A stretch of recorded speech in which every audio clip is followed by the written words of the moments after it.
she said this was the biggest thing in their relationship.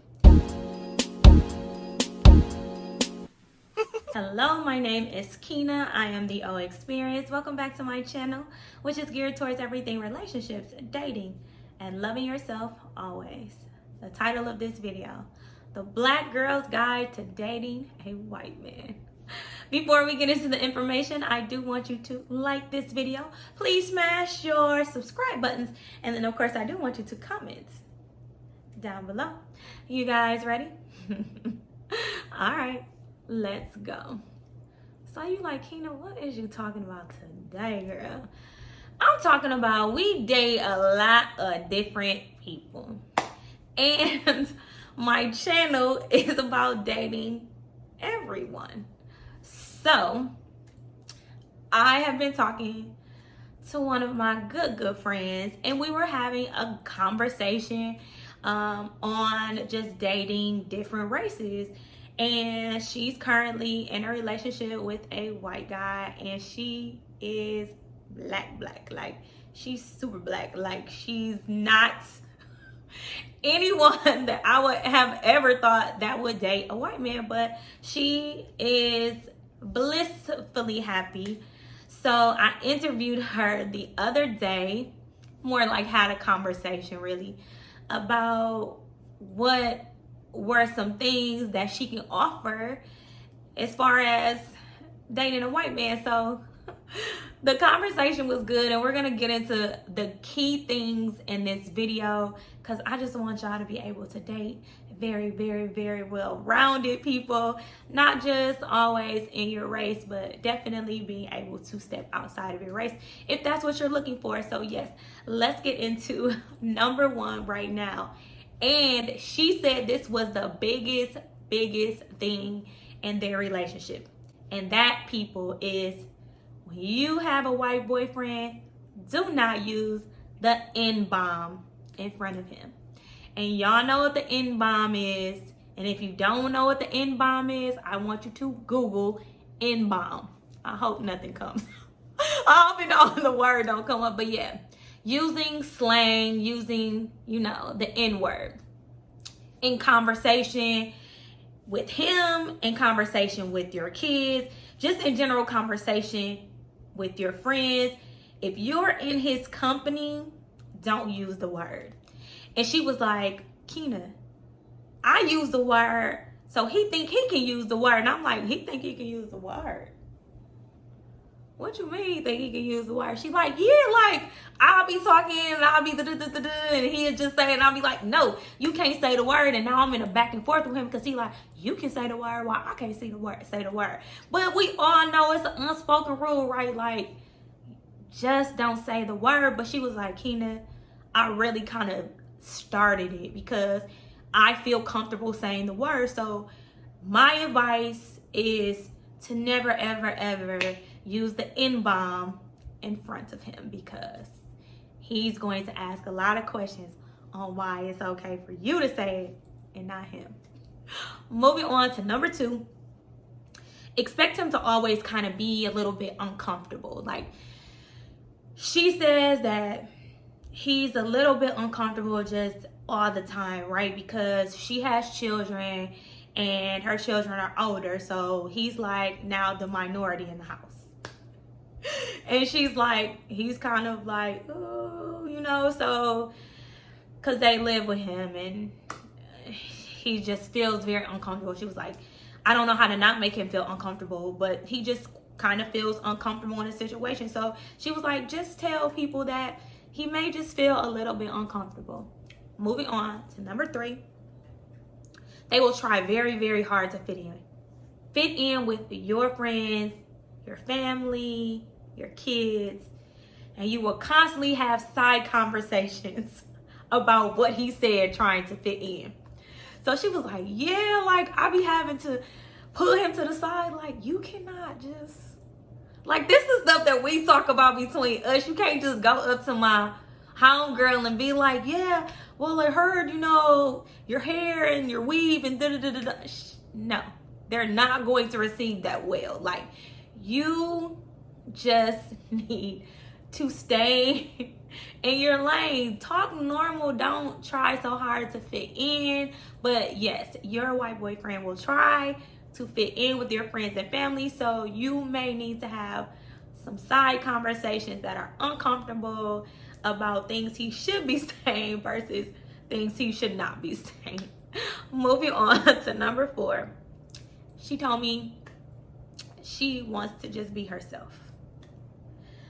And I was like, because I asked her, I was like, do you use your white voice in front of him? Because, like, we all have, like, I mean, somebody, I don't know if all black people have a white voice, but I mean, like, I was, you know, I worked at a call center and I had to use my professional voice and it came off a little bit Caucasian. But yeah, I guess that's a stereotype because, but I'm just being honest. I'm being very, very vulnerable in this video. But so I asked her, I was like, do you use your white voice with him? And she was like, no, I don't use my white voice, but I'm pretty sure she uses her white voice with him. But she was telling me that you should absolutely be yourself. Do not use your white voice in front of him or his family. Just be yourself. If you talk like you ghetto, then hey, he loved you. He had to have heard at some point in time. So you just ghetto, just speak ghetto.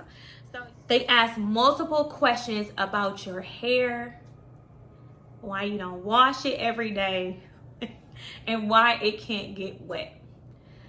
She was like, she was like, he knows now, but I'm constantly having to tell him, like, dude, I can't wash my hair every day. It'll fall out. Our hair will fall out. But you're gonna have to have multiple conversations about hair, why your hair is the way it is, why we spend all day at the beauty shop, because my braids took 9 hours, why we spend all day getting our hair done. He's not gonna understand that. He's just gonna be like, I mean, I don't understand. He's gonna want to touch it. He's gonna want to be like, or not touch it. He's gonna be scared. But it's gonna be conversations around here. Like, it's definitely gonna be conversations had around your hair. So be prepared, ladies, to talk about your hair care routine, why you have so many products under the sink. I have braids and I don't even know how many products under the sink for my hair. But yeah, just know that you're gonna have to talk about that. Next. So she told me that they are very sexually uninhibited. She says they're very much pleasers. They aim to please instead of being receivers. So I thought that was interesting. I'm like, okay. Like, well, okay. She like, yeah, he likes to please me. He wants me to be pleased. He doesn't always just want to get off, because she was, at one point, she was married to a black guy, and she said that he was definitely, you know, a receiver. And, you know, he was always like, hey, did you get yours? Because I already got mine, type of thing. And she like, this one, my man right now, like, he don't never do that. He's always checking in. He's always asking me, like, am I good? Blah, blah. So apparently, ladies, they are givers and pleasers, not receivers. She said this is also very important.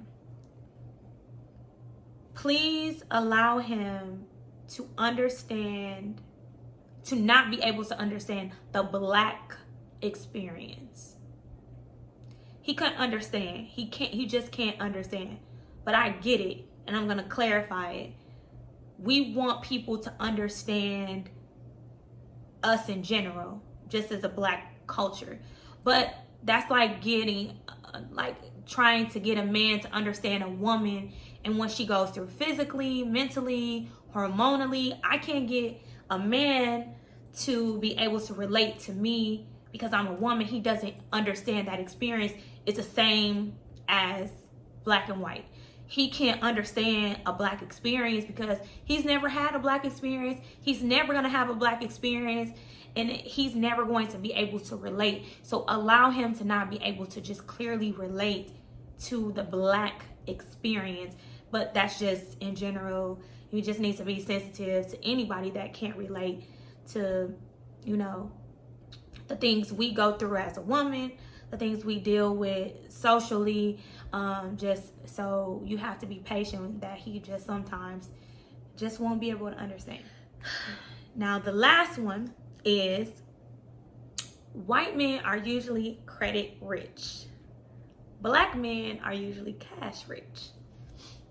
And what I mean by this is white men typically have very good credit because, to be honest, we as a culture, a black culture, we don't talk about credit.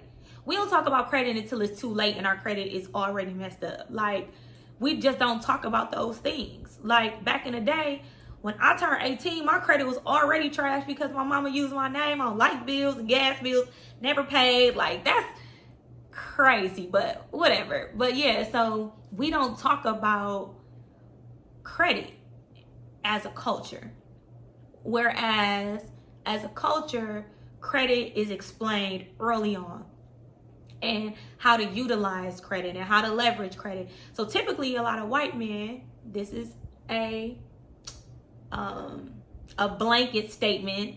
Remember, this is not specific. This is just a generalization of the culture. But yeah, they are pretty super savvy on spending credit. So a lot of times they'll have a lot of credit, a lot of limits, but their cash is not liquid. So, and on the other hand, it's the opposite for black men. Typically, they have a lot of cash, but they don't have a lot of credit. So just be aware that your man may not be rich. He just may have a lot of credit. So, yes.